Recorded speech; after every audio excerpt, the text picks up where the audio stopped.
నా దగ్గర Zerodha, Upstox, fires, Angel, HDFC securities, share Khan, Kotak securities ఇలా ఇన్ని దగ్గర నాకు ట్రేడింగ్ ఇంకా డీమ్యాట్ అకౌంట్స్ ఓపెన్ చేశాను. నేను ఎప్పుడైతే ఇనీషియల్‌గా ట్రేడింగ్ స్టార్ట్ చేశానో, ఏ ట్రేడింగ్ టెర్మినల్ మంచిది, ఏ బ్రోకర్ మనకు బెటర్ ఎక్స్‌పీరియన్స్ ఇస్తారు, ఎవరి దగ్గర బ్రోకరేజ్ తక్కువ ఉంటుంది, అలా అన్నీ చెక్ చేసుకోవడానికి అందరి దగ్గర అన్ని అకౌంట్‌లు ఓపెన్ చేసేసాను. అండ్ అలా ఓపెన్ చేసి నా ఇన్వెస్ట్‌మెంట్స్ ఏవైతే ఉన్నాయో, అవి కూడా డిఫరెంట్ అక్రాస్ మల్టిపుల్ బ్రోకర్స్‌లో చేశాను. అండ్ ఇప్పుడు కరెంట్ డేట్‌న నేను ఒకటే బ్రోకర్‌ని యూజ్ చేస్తూ, ఒకటే దాంట్లో నుంచి యాక్టివ్‌గా ట్రేడ్ ఇంకా ఇన్వెస్ట్‌మెంట్ అనేది చేస్తున్నాను. సో, ఇలాంటి చేసేటప్పుడు నాకు అన్ని పోర్ట్‌ఫోలియోలు ఒక సింగిల్ బ్రోకర్‌లో ఉంటే, నాకు అన్నీ ఒకటే దగ్గర లిస్ట్ మంచిగా కనిపిస్తే ఈజీగా అవుతుంది. అండ్ నేను ఆ షేర్స్‌ని ప్లెడ్జ్ చేసి ట్రేడ్ కూడా చేయొచ్చు. కానీ ఇప్పుడు వేరే అన్ని బ్రోకర్స్‌లోంచి సింగిల్ బ్రోకర్ అకౌంట్‌కి నేను షేర్స్ అన్నీ పంపించుకోవాలి అని అనుకుంటే, దాంట్లో అన్నిటికంటే ఈజియెస్ట్ ప్రాసెస్ ఏంటి? ఈ బ్రోకర్‌లో నేను షేర్స్ అమ్మేసి, మళ్ళీ ఈ బ్రోకర్‌లో షేర్స్‌ని పర్చేజ్ చేయడం. కానీ దీంట్లో ఉండే ప్రాబ్లమ్ ఏంటి? ఎప్పుడైతే నేను షేర్స్ అమ్మేసి మళ్ళీ ఇంకొక దగ్గర కొంటానో, అప్పుడు ఈ షేర్స్‌కి నేను క్యాపిటల్ గెయిన్స్ టాక్స్ అనేది కట్టాలి. సో, షేర్స్ అమ్మకుండా సింపుల్‌గా డైరెక్ట్‌గా షేర్స్ ట్రాన్స్‌ఫర్ అయ్యే ఆప్షన్ ఉంటే బాగుంటుంది గదా! సో, దానికోసం నేను యూజ్ చేసే యాప్ ఏదైతే ఉందో అది సీడీఎస్ఎల్ ఈజియెస్ట్. సో, ఈ సీడీఎస్ఎల్ ఈజియెస్ట్ వెబ్‌సైట్ లేదా యాప్ నుంచి మనం ఒక బ్రోకర్ నుంచి ఇంకొక బ్రోకర్‌కి చాలా ఈజీగా 10 మినిట్స్‌లో మనం షేర్స్ అన్ని ట్రాన్స్‌ఫర్ అనేది చేసేసుకోవచ్చు. సో, ఎగ్జాక్ట్‌గా ఇది మనం ఎలా చేసుకోవచ్చు, స్టెప్ బై స్టెప్ ప్రాసెస్ ఏంటి, రిజిస్ట్రేషన్ ఎలా చేసుకోవాలి, అన్నిటి గురించి మనం ఇన్ డెప్త్‌గా స్టెప్ బై స్టెప్ ఈ వీడియోలో తెలుసుకుందాము. నా పేరు నిహాల్. మీరు చూస్తున్న మార్కెట్ ఫీడ్. ఇంకా మొదలు పెడదామా? సో, మీరు షేర్స్ ట్రాన్స్‌ఫర్ చేసుకోవాలనుకుంటే మీకు మేజర్‌గా 2 ఆప్షన్స్ ఒస్తాయి. ఒకటి ఆఫ్‌లైన్ మెథడ్, ఇంకోటి online method. So, first offline method ఏంటి అని మనం చూసుకుంటే, దీంట్లో డీఐఎస్ స్లిప్ అని ఉంటుంది. అంటే డెలివరీ ఇన్‌స్ట్రక్షన్ స్లిప్. ఆ డెలివరీ ఇన్‌స్ట్రక్షన్ స్లిప్‌లో మనం ఏ షేర్స్‌ని ట్రాన్స్‌ఫర్ చేద్దాం అనుకుంటున్నాము, ఏ అకౌంట్ నుంచి ఏ అకౌంట్‌కి అలా అన్ని ఫిజికల్‌గా ఒక ఫార్మ్ ఫిల్ చేసి వాళ్ళకి సీడీఎస్ఎల్ వాళ్ళకి పోస్ట్ చేసి అది ఆథరైజ్ అయ్యి చాలా పెద్ద టీడీఎస్ ప్రాసెస్. అది అందరం చేయలేము. సో, దానికోసమే మనం ఇవాల్టి రోజున అన్నిటికంటే ఈజీ అయిన ఆన్‌లైన్ ప్రాసెస్ అయిన సీడీఎస్ఎల్ ఈజియెస్ట్‌లోంచి మనం ఎలా ట్రాన్స్‌ఫర్ చేసుకోవచ్చు అనేది తెలుసుకుందాం. సో, దీనికి మీరు సింపుల్‌గా గూగుల్‌లో సీడీఎస్ఎల్ ఈజియెస్ట్ అని సెర్చ్ చేయండి. సెర్చ్ చేయంగానే మీకొచ్చిన ఫస్ట్ లింక్‌ని క్లిక్ చేయండి. క్లిక్ చేయంగానే మీకిక్కడ లాగిన్ ఒక పేజ్ ఓపెన్ అవుతుంది. ఇందులో మీకు ఆల్రెడీ మీకు యూజర్ నేమ్, పాస్వర్డ్ ఇవన్నీ లేవు. ఇంకా రిజిస్ట్రేషన్ జరగలేదు కాబట్టి to register for easiest click here అని ఉంది కదా! దీని మీద మీరు క్లిక్ చేయంగానే నెక్స్ట్ మీకు enter your DPID and enter your client ID అని అడుగుతుంది. సో, ఇక్కడ డీపీఐడీ అండ్ క్లయింట్ ఐడీలో మీ బ్రోకర్ టెర్మినల్‌లోకెళ్తే అక్కడ మీకు అకౌంట్ సెక్షన్‌లో మీకు డీపీఐడీ, క్లయింట్ ఐడీ రెండిటివి ఇన్ఫర్మేషన్ అనేది వస్తుంది. అండ్ ఇక్కడ ఏదైతే మీకు డీమ్యాట్ అకౌంట్‌లో మీకు బీఓ అని కనిపిస్తుందో దాంట్లో ఫస్ట్ 8 డిజిట్స్ ఏవైతే ఉన్నాయో అవి మీ డీపీఐడీ, సెకండ్ 8 డిజిట్స్ ఉన్నాయో అవి మీ క్లయింట్ ఐడీ అవుతాయి. సో, ఇక్కడి నుంచి మీ డీటెయిల్స్‌ని కాపీ చేసుకొని ఇక్కడ ఎంటర్ చేసేయంగానే మీకు ఎక్కడైతే మీ డీమ్యాట్ అకౌంట్‌లో మీ ఈమెయిల్ అవ్వచ్చు, మీ మొబైల్ నంబర్ ఏదైతే లింక్ ఉందో అక్కడ మీకు ఓటీపీ అనేది వస్తుంది. సో, ఆ ఓటీపీని మీరు ఇక్కడ ఎంటర్ చేసి కంటిన్యూ అనేది ప్రెస్ చేయాలి. కంటిన్యూ ప్రెస్ చేసిన తర్వాత నెక్స్ట్ అకౌంట్ డీటెయిల్స్ అడుగుతుంది. సో, ఇక్కడ అకౌంట్ డీటెయిల్స్‌లో please enter your preferred user name అని అడుగుతుంది. అంటే మీరు ఈ సీడీఎస్ఎల్ వెబ్‌సైట్‌ని యూజ్ చేసేటప్పుడు మీరు ఏదైతే యూజర్ నేమ్‌తో లాగిన్ అవుదాం అనుకుంటున్నారో అలా మీ ప్రిఫర్డ్ యూజర్ నేమ్‌ని ఇక్కడ ఎంటర్ అనేది చేయండి. తర్వాత సెక్యూరిటీ క్వెషన్స్ అన్నీ ఫిల్ చేసి తర్వాత మీ ఆన్సర్ కూడా పెట్టండి. తర్వాత మీరు కంటిన్యూ నొక్కితే registration successful. Registration request forwarded to DP for authentication అని అడుగుతుంది. అంటే ఇప్పుడు సపోజ్ మీరు జెరోదా నుంచి అప్‌స్టాక్స్‌కి షేర్స్ ట్రాన్స్‌ఫర్ చేద్దామని అనుకుంటూ ఉంటే, జెరోదా వాళ్ళు ఎవరైతే ఉన్నారో వాళ్ళు ఈ రిజిస్ట్రేషన్‌ని ఆథరైజ్ చేసి వాళ్ళ షేర్ ట్రాన్స్‌ఫర్స్‌కి అప్రూవల్ అనేది ఇస్తూ ఉంటారు. అండ్ ఇది యూజువల్‌గా 12-48 అవర్స్ పడుతుంది. సో, దాన్ని బట్టి మీకు ఆ రిజిస్ట్రేషన్ సక్సెస్‌ఫుల్ అయిందా లేదా అనేది మీకు మెయిల్‌లో అనేది తెలిసిపోతుంది.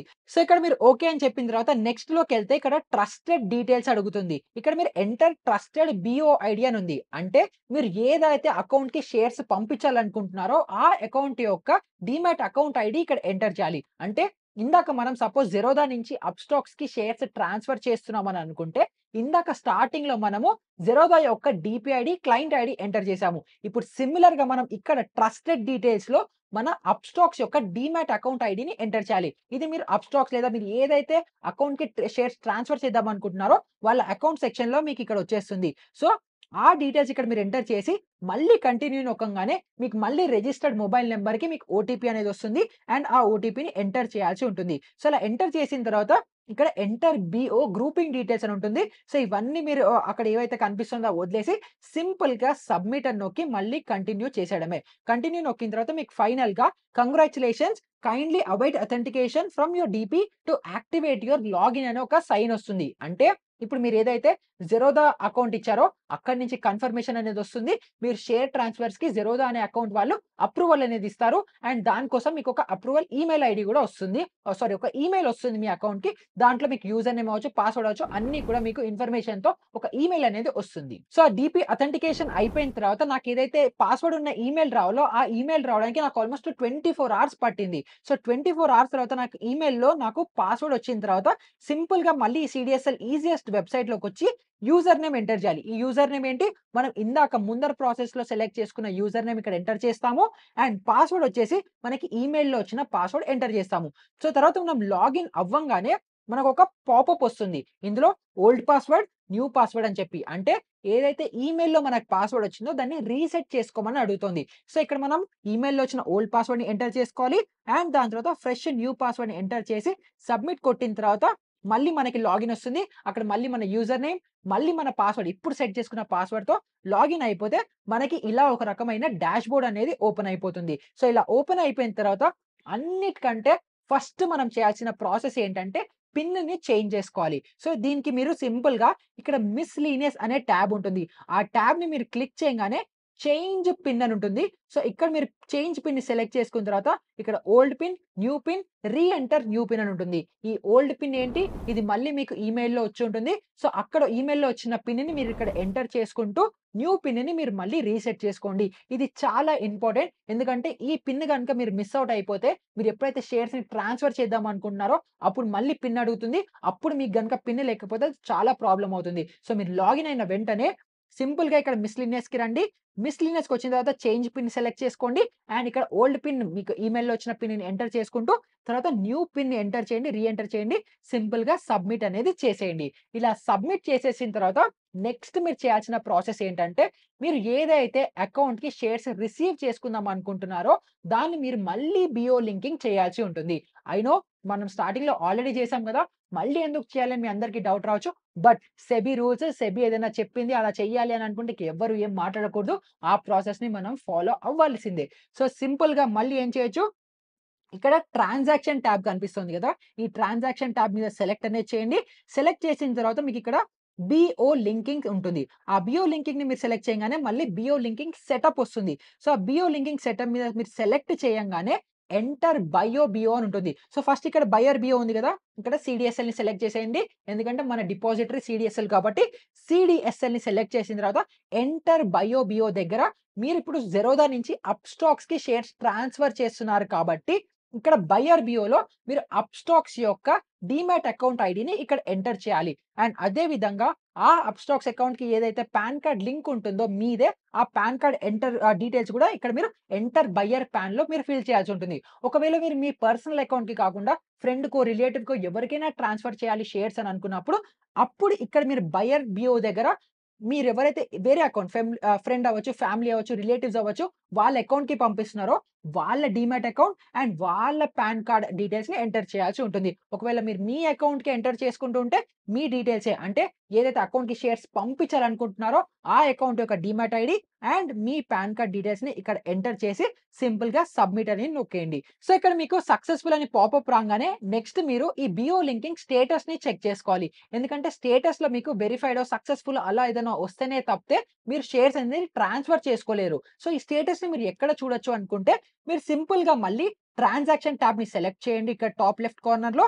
తర్వాత మీరు బిఓ లింకింగ్‌కెళ్ళిన తర్వాత అందులో BO linking enquiry and delinking అని ఉంది గదా! మీరు దాన్ని సెలెక్ట్ చేయంగానే ఇక్కడ లింకింగ్ స్టేటస్ అని ఉంటుంది. ఆ లింకింగ్ స్టేటస్‌లో పెండింగ్ అని ఉంది గదా! ఈ పెండింగ్ అనేది పోయి సక్సెస్‌ఫుల్లో వెరిఫైడ్ అని వస్తుంది. సో, అప్పుడే మీరు షేర్ ట్రాన్స్‌ఫర్ అనేది చేయగలుగుతారు. అండ్ ఈ ప్రాసెస్ అవుతుండంగా మీకు ఈమెయిల్‌లో ఒక బెనిఫిషియరీని యాడ్ చేసుకోవడానికి ఒక ఈమెయిల్ గూడా వస్తుంది. ఆ ఈమెయిల్‌లో మీరు లింక్‌ని ప్లస్ చేసిన తర్వాత ఇక్కడ మీరు బెనిఫిషియరీ పాన్ కార్డ్‌ని ఎంటర్ చేసిన తర్వాత వాళ్ళ ఓటీపీని కూడా ఎంటర్ చేయాలి. అండ్ ఇది కూడా కంపల్సరీ మ్యాండేటరీ స్టెప్. ఇది చేసిన తర్వాతే ప్రాసెస్ అనేది ఫార్వర్డ్‌కి ఎళ్తుంది. అండ్ దాని తర్వాత ఫైనల్‌గా మీకిక్కడ ఒక ఓటీపీ అడుగుతుంది.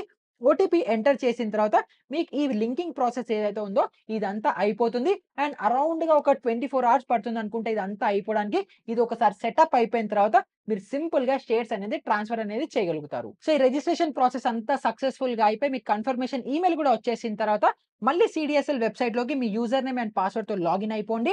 లాగిన్ అయిపోయిన తర్వాత ఇక్కడ హోమ్ పేజ్‌లోకొచ్చిన తర్వాత మీరు ట్రాన్సాక్షన్ మీద సెలెక్ట్ చేయంగానే ఇక్కడ సెటప్ మీద మీరు క్లిక్ చేయాల్సుంటుంది. సెటప్ మీద క్లిక్ చేసి మీరు కొంచెం కిందకి స్క్రోల్ డౌన్ చేస్తే ఇక్కడ చాలా ఆప్షన్స్ ఉంటాయి. దీంట్లో అన్నిటితో మనకి యూజ్ లేదు. మనకి కొన్ని చేంజెస్ చేయాలి. కొన్ని యాడ్ ఇవ్వాలి. సో, అదొక్కటే మనం ఆలోచించాలి. సో, దీంట్లో ఫస్ట్ వచ్చేసి ఎగ్జిక్యూషన్ డేట్. అంటే మనం షేర్స్ ఏ రోజున ట్రాన్స్‌ఫర్ అవ్వాలి, ఏ రోజున ఈ ప్రాసెస్ ఇనిషియేట్ అవ్వాలి, ఏ రోజున మన షేర్ ట్రాన్స్‌ఫర్ స్టార్ట్ అవ్వాలి అని చెప్పి ఈ ఎగ్జిక్యూషన్ డేట్ చెప్తుంది. సో, ఎగ్జిక్యూషన్ డేట్ ఎప్పుడు కరెంట్ డేట్‌న పెట్టండి. సో, ఇవాళ మీరు షేర్ ట్రాన్స్‌ఫర్ స్టార్ట్ చేస్తున్నారు అని అనుకుంటే ఇవాల్టి కరెంట్ డేట్‌ని అక్కడ ఎంటర్ చేయండి. ఒకవేళ ఇవాళ ట్రేడింగ్ అవర్స్ క్లోజ్ అయిపోయి అంటే 3:30 దాటిపోయింది అని అనుకుంటే నెక్స్ట్ డే మీరు డేట్ అనేది ఎంటర్ చేయండి. అప్పుడు నెక్స్ట్ డే ప్రాసెస్ అనేది అవుతుంది. సో, ఒకవేళ మీరు ఈ ప్రాసెస్ మొత్తం వీకెండ్‌న చేస్తున్నారు అని అనుకుంటే నెక్స్ట్ ట్రేడింగ్ డే ఎప్పుడైతే స్టార్ట్ అవుతుందో ఆ డేట్‌ని ఇక్కడ ఎగ్జిక్యూషన్ డేట్‌లో మెన్షన్ అనేది చేయండి. తర్వాత నెక్స్ట్ ఆప్షన్‌లో ఏమో ఇక్కడ కౌంటర్ బీఓఐడీ అని ఉంది గదా! ఇక్కడ కౌంటర్ బీఓఐడీలో మీరు ఎక్కువ టెన్షన్ అనేది తీసుకోకండి. మీరు సెలెక్ట్ చేయంగానే మీరు ఇందాక బిఓ లింకింగ్ చేశారు గదా! అందులో ఆల్రెడీ ఒక అకౌంటే ఇచ్చుంటారు. సో, ఆ బిఓ లింకింగ్ ఐడీని ఇక్కడ సెలెక్ట్ అనేది చేసుకోండి. అండ్ ఇది సెలెక్ట్ చేసిన తర్వాత మీరు కిందకి స్క్రోల్ డౌన్ చేస్తే ఎంటిటీ ఐడెంటిఫైయర్ ఉంటుంది గదా! ఇక్కడ మీరు సెలెక్ట్ చేసుకోండి. ఎన్ఏటీఎం అని ఉంది. మీరు సింపుల్‌గా ఎన్ఏ అని సెలెక్ట్ చేయండి. తర్వాత నెక్స్ట్ ఇంకా కిందకొచ్చిన తర్వాత కొంచెం స్క్రోల్ డౌన్ చేసిన తర్వాత ఐఎస్ఐఎన్ డీటెయిల్స్ అని ఉన్నాయి గదా! ఇది చాలా ఇంపార్టెంట్. ఎందుకంటే ఇక్కడే మీరు ఏ షేర్స్‌ని సెలెక్ట్ చేసుకుంటున్నారు, ఎంత క్వాంటిటీ సెలెక్ట్ చేసుకున్నారు, అవంతా ప్రాసెస్ ఇక్కడే జరుగుతుంది. సో, ఇక్కడ మీరు సింపుల్‌గా ఈ ప్లస్ మీద ప్రెస్ చేయంగానే మీకు ఇలాంటి ఒక పాపప్ ఓపెన్ అవుతుంది. ఇలా ఓపెన్ అయిన తర్వాత ఇక్కడ మీరు అకౌంట్ ఐఎస్ఐఎన్స్ అని ఉంది గదా! దీని మీద క్లిక్ చేయంగానే ఆ అకౌంట్‌లో మీకు ఏవేవైతే షేర్స్ అవైలబుల్ ఉన్నాయో, ఆ షేర్స్ లిస్ట్ అంతా మీకు ఇక్కడ కనిపిస్తుంది. దాంట్లో ఐఎస్ఐఎన్ అని ఉంది గదా! బ్లూ కలర్‌లో దాని మీద మీరు క్లిక్ చేయంగానే ఆ యొక్క పర్టిక్యులర్ స్టాక్ అనేది సెలెక్ట్ అవుతుంది. అండ్ సెలెక్ట్ అయిన తర్వాత అందులో మీరు ఎన్ని క్వాంటిటీస్ ట్రాన్స్‌ఫర్ చేద్దాం అనుకుంటున్నారో ఆ ఎంటర్ క్వాంటిటీని ఇక్కడ ఎంటర్ చేయాల్సి ఉంటుంది. తర్వాత రీజన్‌ని సెలెక్ట్ చేయాలి. అంటే మీరు మీ సొంత అకౌంట్‌కి ట్రాన్స్‌ఫర్ చేసుకుంటున్నారా? గిఫ్ట్‌కి ఇస్తున్నారా? ఇలా మీరు దేనికోసం ట్రాన్స్‌ఫర్ చేసుకుంటున్నారో అవన్నీ ఇక్కడ మీరు ఆప్షన్‌ని సెలెక్ట్ చేసి సింపుల్‌గా ఓకే అని క్లిక్ చేయాలి. ఓకే అని క్లిక్ చేసిన తర్వాత మీరు మళ్ళీ ప్రీవియస్ పేజ్‌కొచ్చేస్తారు ఇక్కడికి. అండ్ ఇక్కడ మీరు ఆల్రెడీ మీరు ఏ స్టాక్‌ని సెలెక్ట్ చేసుకున్నారు, క్వాంటిటీ ఎంత సెలెక్ట్ చేసుకున్నారు, రీజన్ అంతా ఇక్కడ కనిపిస్తుంది. అండ్ ఇక్కడ సింపుల్‌గా మీరు వెరిఫై అని నొక్కంగానే do you want to save this transaction వస్తుంది. మళ్ళీ సింపుల్‌గా ఓకే అని క్లిక్ చేయండి. సో, ఇక్కడ ఒక్కసారి కన్ఫర్మేషన్ రాంగానే సెకండ్ టైమ్ మళ్ళీ ఒకసారి మీకు మళ్ళీ కన్ఫర్మేషన్ కోసం అడుగుతుంది. ఎందుకంటే వాల్యుబుల్ షేర్స్ మీరు నిజంగా పంపిస్తున్నారా లేదా డబుల్ షూర్ ఉండడం కోసం మళ్ళీ ఒకసారి అడుగుతుంది. సో, ఈ పేజ్‌లో మీరు మళ్ళీ ఏవైతే షేర్స్‌ని ట్రాన్స్‌ఫర్ చేద్దాం అనుకుంటున్నారో ఇండివిడ్యుయల్‌గా ఇప్పుడు ఇక్కడ నేను ఒకటే సెలెక్ట్ చేశాను కాబట్టి ఒకటే కనిపిస్తుంది. ఒకవేళ మీరు మల్టిపుల్ షేర్స్‌ని కనుక సెలెక్ట్ చేసుంటే ఇక్కడ మల్టిపుల్ షేర్స్ పాపప్ అవుతాయి. సో, అక్కడ మీరు అన్ని టిక్ బాక్సెస్‌ని సెలెక్ట్ చేసి మళ్ళీ ఇక్కడ కమిట్ అనేది నొక్కాల్సి ఉంటుంది. సో, అలా కమిట్ అని నొక్కిన తర్వాత మీకు ప్రాసెస్ అని అవుతుంది. తర్వాత మీ మొబైల్‌కి, మీ ఈమెయిల్ ఐడీకి ఓటీపీ వస్తుంది. అండ్ ఆ ఓటీపీ ఎంటర్ చేయంగానే మీ అథెంటికేషన్ సక్సెస్‌ఫుల్ అయిపోయి మీ షేర్ ట్రాన్స్‌ఫర్ ప్రాసెస్ అనేది స్టార్ట్ అనేది అయిపోతుంది. అండ్ వితిన్ 1 డేలో మీరు ఏదైతే షేర్స్ మీ అకౌంట్ నుంచి ఇంకొక అకౌంట్‌కి పంపించాలనుకుంటున్నారో, ఆ ఇంకొక అకౌంట్‌లో డీమ్యాట్ అకౌంట్‌లో మీకు షేర్స్ అనేది రిఫ్లెక్ట్ అయిపోతాయి. సో, ఇనీషియల్‌గా ఈ రిజిస్ట్రేషన్ కోసం 12 అవర్స్ నుంచి 48 అవర్స్ మధ్యలో అయినప్పటికీ కూడా తర్వాత షేర్ ట్రాన్స్‌ఫర్ అనేది చాలా సీమ్‌లెస్‌గా, చాలా ఫాస్ట్‌గా అనేది అయిపోతుంది. సో, దీనివల్ల మనకి అడ్వాంటేజెస్ చూసుకుంటే, మనకి ఇంతకు ముందర చాలా పోర్ట్‌ఫోలియో ఉన్న స్టాక్స్ అన్నీ కూడా మనకి నచ్చిన ఒక సింగిల్ బ్రోకర్ అకౌంట్‌కి ఈజీగా షేర్స్ అనేది చాలా ఈజీగా ట్రాన్స్‌ఫర్ అనేది చేసేయొచ్చు. అది కూడా విత్ 5-10 మినిట్స్‌లో. అండ్ ఇంకా ఈ అకౌంట్స్‌లో ఏవైతే ఉందో దీంట్లో మనం బయింగ్ అండ్ సెల్లింగ్ ఎటువంటివి చేయకుండా చాలా మినిమల్ కాస్ట్ అసలు కాస్టే లేదని చెప్పాలి. సో, జస్ట్ అలా చాలా మైన్యూట్ రూ. 5, రూ. 10, రూ. 15 పర్ మీ క్వాంటిటీ సైజ్ మీద ఏదో చార్జ్ చేస్తారు. చాలా మైన్యూట్ మినిమల్ చార్జెస్‌తో మీరు ఈ అకౌంట్‌లో ఉండే షేర్స్ అన్నీ కూడా మీరు సింగిల్ అకౌంట్‌కి చాలా ఈజీగా ట్రాన్స్‌ఫర్ అనేది చేసేసుకోగలుగుతారు. సో, ఇవన్నీ అడ్వాంటేజెస్ మనం చూసుకుంటే ఈ ప్రాసెస్‌లో చిన్న చిన్న ప్రాబ్లమ్స్ ఉన్నాయి. అవి ఏంటి అని మనం చూసుకుంటే ఏదైతే సీడీఎస్ఎల్ పోర్టల్ ఉందో ఇది ఆఫ్టర్ 5 పీఎం మోస్ట్‌లీ పనిచేయదు. సో, అదొక డౌన్ సైడ్. ఎప్పుడైతే మీరు ఈ షేర్ ట్రాన్స్‌ఫర్ చేద్దాం అనుకుంటున్నారో ఇది పొద్దున పూట లేదా మార్కెట్ అవర్స్‌లో చేస్తేనే బెటర్. సెకండ్ డిసడ్వాంటేజ్ వచ్చి సీడీఎస్ఎల్ టు సీడీఎస్ఎల్ అయితే చాలా ఈజీగా, చాలా సీమ్‌లెస్‌గా ఈ ప్రాసెస్ అనేది అయిపోతుంది. కానీ అలా కాకుండా సీడీఎస్ఎల్ నుంచి ఎన్ఎస్డీఎల్‌కి గనుక షేర్స్ ట్రాన్స్‌ఫర్ చేయాలని అనుకుంటే, ఈ ప్రాసెస్‌లో కొంచెం ప్రాబ్లమాటిక్‌గా ఉంటుంది. అప్పుడు డీఐఎస్ స్లిప్ ఏదైతే మాన్యుయల్‌గా ఉంటుందో అలా చేసుకుంటే చాలా ఈజీగా అవుతుంది. కానీ కరెంట్ డేట్‌న మాక్సిమం బ్రోకర్స్ ఎవరైతే ఉన్నారో వాళ్ళు సీడీఎస్ఎల్‌లోనే రిజిస్టర్ అయ్యి ఉన్నారు కాబట్టి మోస్ట్ ఆఫ్ ద మెంబర్స్‌కి ఇది అంత పెద్ద ప్రాబ్లమ్‌గా కనిపియకపోవచ్చు. అండ్ థర్డ్ డిసడ్వాంటేజ్ చూసుకుంటే అప్‌స్టాక్స్ లాంటి బ్రోకర్స్ ఈ డీపీ అథెంటికేషన్ ఏదైతే ఉంటుందో దీన్ని డిలే చేస్తున్నారు లేదా చాలా కష్టం చేస్తున్నారు. ఎందుకంటే వాళ్ళ ప్లాట్‌ఫార్మ్ నుంచి షేర్స్ బయటికెళ్ళిపోతాయి కాబట్టి వాళ్ళు ప్రాసెస్‌ని డిలే చేయడమో, కష్టం చేయడమో చేస్తున్నారు. సో, అలా కొంతమంది బ్రోకర్స్ కూడా దీనికోసం ట్రబుల్ అనేది క్రియేట్ చేయొచ్చు. బట్ నా ఎక్స్‌పీరియన్స్‌లో మోస్ట్ ఆఫ్ ద అన్ని బ్రోకర్స్‌తో నా ప్రాసెస్ మాత్రం చాలా సీమ్‌లెస్‌గా అయిపోయింది. ఇంకా ఫైనల్‌గా మేజర్ ప్రాబ్లమ్ మనం చూసుకుంటే మనకి యావరేజ్ ప్రైస్ అనేది ట్రాన్స్‌ఫర్ అయిన తర్వాత ఆ కొత్త బ్రోకర్ అకౌంట్‌లో మనకి కనిపించదు. అంటే సపోజ్ మనం జెరోదాలో ఒక రిలయన్స్ అనే షేర్ రూ. 2000కి బై చేస్తున్నాము. అండ్ ఈ షేర్ చాలా పెరిగింది. ఇప్పుడు 3000 4000 ఉంది అని అనుకుందాం. అండ్ ఇప్పుడు కరెంట్ డేట్‌న మనం ఈ షేర్స్‌ని ట్రాన్స్‌ఫర్ చేసి కొత్త అకౌంట్‌లో ఉన్నప్పుడు మన ఏదైతే యావరేజ్ బయింగ్ ప్రైస్ 2000 ఉందో ఆ 2000 అనేది ఈ కొత్త బ్రోకర్ అకౌంట్‌లో రిఫ్లెక్ట్ అనేది అవ్వదు. క్వాంటిటీస్ అవి వస్తాయి, అన్నీ వస్తాయి. కానీ మన యాక్చువల్ పీఎన్ఎల్ ఏదైతే మనకి ఇక్కడ గ్రీన్‌లో కనిపిస్తుందో అది ఇక్కడ రిఫ్లెక్ట్ అవ్వదు. ఎందుకంటే ఇక్కడ యావరేజ్ ప్రైస్ అనేది కనిపించదు.